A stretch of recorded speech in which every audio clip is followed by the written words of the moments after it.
E nós começamos, de repente, a nos perder e nos enredar em algumas trilhas que levam a lugar nenhum. E não sobra para nós tempo para aquilo que é importante.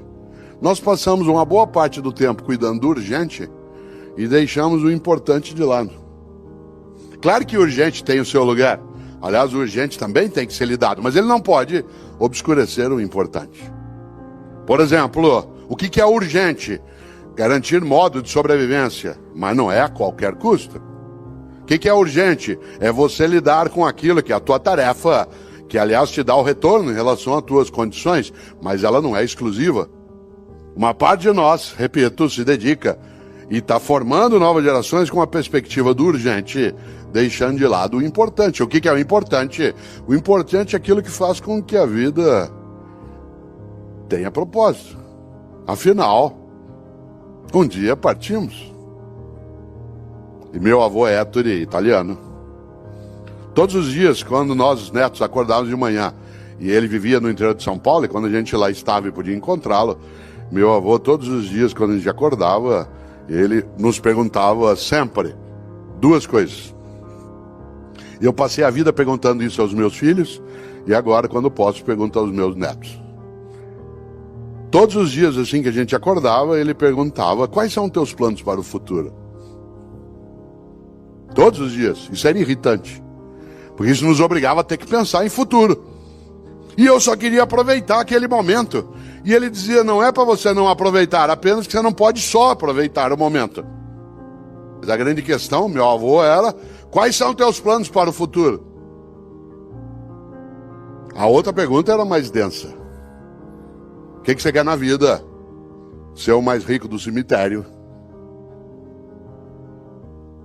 Essa frase não significava não tenha patrimônio, não tenha propriedade. Significava não tenha só isso. Pense naquilo que serve para a tua vida, que é curta, não ser pequena. Excelência é quando você ultrapassa, quando você vai além.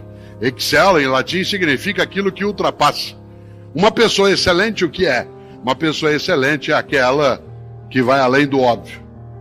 Uma pessoa excelente é aquela que faz mais do que a obrigação. Cuidado.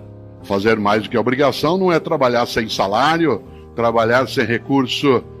Trabalhar fazendo mais do que a obrigação é ter a obrigação como ponto de partida e não como ponto de chegada. Uma pessoa excelente é aquela que parte da obrigação e não chega na obrigação. A obrigação é da onde você segue no começo e não ao local onde alcança ao final. Você conhece gente excelente. Você conhece professor excelente. Você conhece família excelente. Você conhece médico ou médico excelente. Conhece garçom excelente. Qual garçom que você gosta? Qual garçom? Que, aliás, né, Benjamin, é uma palavra francesa, né, para nós, garçom. Olha que coisa boa. Para nós, o que é um garçom que a gente aprecia? Aquele que faz mais do que a obrigação. Qual é a obrigação do garçom?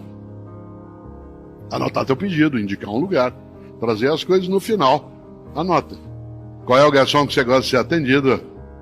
Aquele que faz mais do que a obrigação. Que sugere coisas para você.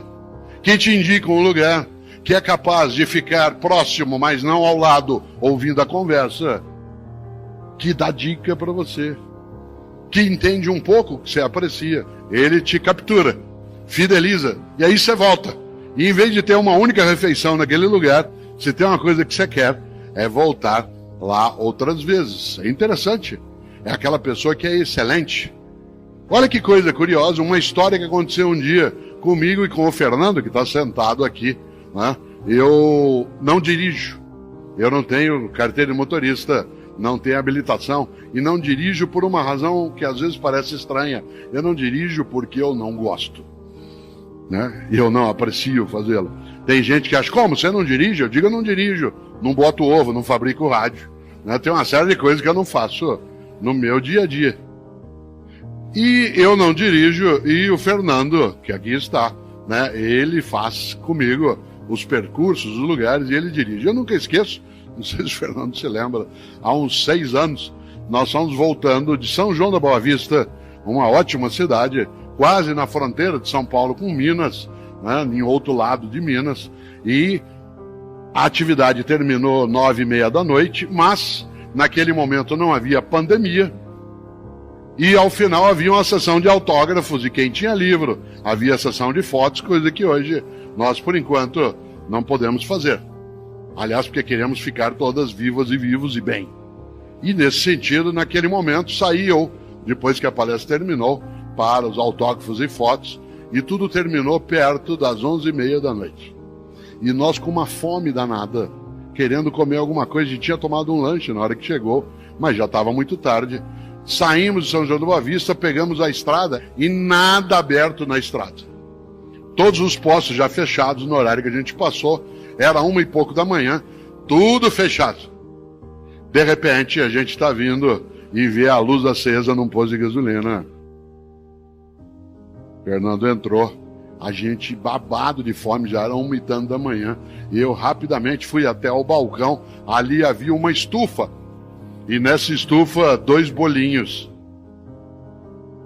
E eu disse ao garçom, por favor, o senhor nos dá esse bolinho? Ele disse, eu se fosse o senhor não comia não. Isso criou um afeto nosso. Aliás, quando a gente pode, a gente passa por lá. Atenção, olha que pessoa excelente. Ele não se contentou em ser exclusivamente um vendedor.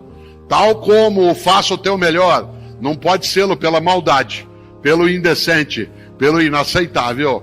Embora fosse um negócio, uma regra boa na vida é não fazemos qualquer negócio. Não fazemos qualquer negócio. Só que ele não se contentou, olha que interessante, em dizer o que eu posso fazer. Nós dissemos, e não dá pra gente pedir um sanduíche. Ele disse, a essa hora a cozinha já fechou.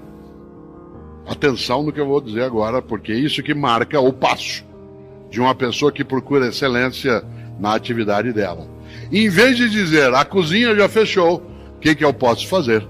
Ele disse, como vocês estão com fome, eu vou preparar um sanduíche frio. Se vocês não se incomodarem, eu pego o pão, coloco um pouco de manteiga, né, de presunto e queijo. Ótimo. O que ele fez? O melhor na condição que ele tinha.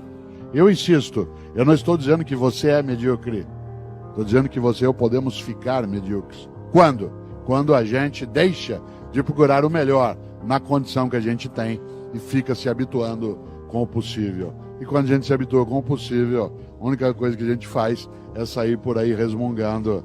O que eu posso fazer? Isso não dá certo. A vida é assim. O impossível não é um fato, ele é apenas uma opinião. E aí eu quero lembrar algo num dos meus livros chamado Não Espere pelo Epitáfio. Eu cito exatamente uma perspectiva que eu gosto bastante, trazida um dia pelo grande mineiro de Itabira, Drummond, Carlos Drummond de Andrade. Ele, num dos seus poemas, diz algo que eu sintetizo de um modo que ele não escreveu. Eu é que faço uma síntese do poema a partir daí, quando a ideia seria, eu escavo a casca do impossível até achar o possível lá dentro. Eu escavo, claro, para quem nasceu numa área de Minas, como é o caso de Itabira, a ideia é clássica, eu escavo a casca do impossível até achar o possível lá dentro, mas esse possível não pode ser o ponto de chegada, ele tem que ser o ponto de partida. E pessoas que querem fazer o seu melhor não têm o possível como seu ponto de chegada, mas como ponto de partida. Dizendo de outro modo, uma pessoa que não queira ser medíocre, ela procura o tempo todo a excelência. E o que é excelência? Excelência é quando você ultrapassa o óbvio, vai além. Excelência é quando você faz mais do que a obrigação. Atenção, fazer mais do que a obrigação não é trabalhar sem direito, sem salário, sem condição. Fazer mais do que a obrigação é ter a obrigação como ponto de partida e não como ponto de chegada. Uma pessoa que faz mais do que a obrigação é aquela que parte do possível para chegar até aquilo que é o seu melhor. Cuidado, No Brasil nós temos um pouco a síndrome do possível. Quer ver um exemplo? Você leva teu carro no mecânico, às vezes da manhã cedo, e diz, olha, meu carro está com um barulho estranho. Ele diz, vou fazer o possível. Você vai ao médico e diz, doutor, estou com uma dor no pâncreas. Ele diz, vou fazer o possível. Você chega para um professor e diz, professor, eu não estou entendendo isso aqui, o senhor pode me explicar? Eu vou fazer o possível. Você assusta nessa hora. Há 4 anos, vai fazer agora, nesta semana, tive que colocar uma prótese no joelho direito, porque numa atividade semifísica eu tropecei, bati o joelho num banco de areia e, entre aspas, quebrei o subcondral. Não quebra, mas seria o assemelhado a uma fratura. Tentei por um tempo com fisioterapia, etc. Não deu, e aí eu tive que colocar uma prótese completa no joelho direito, que aliás é uma prótese, como vocês notam, funciona. É uma prótese alemã por dentro e por fora sou eu.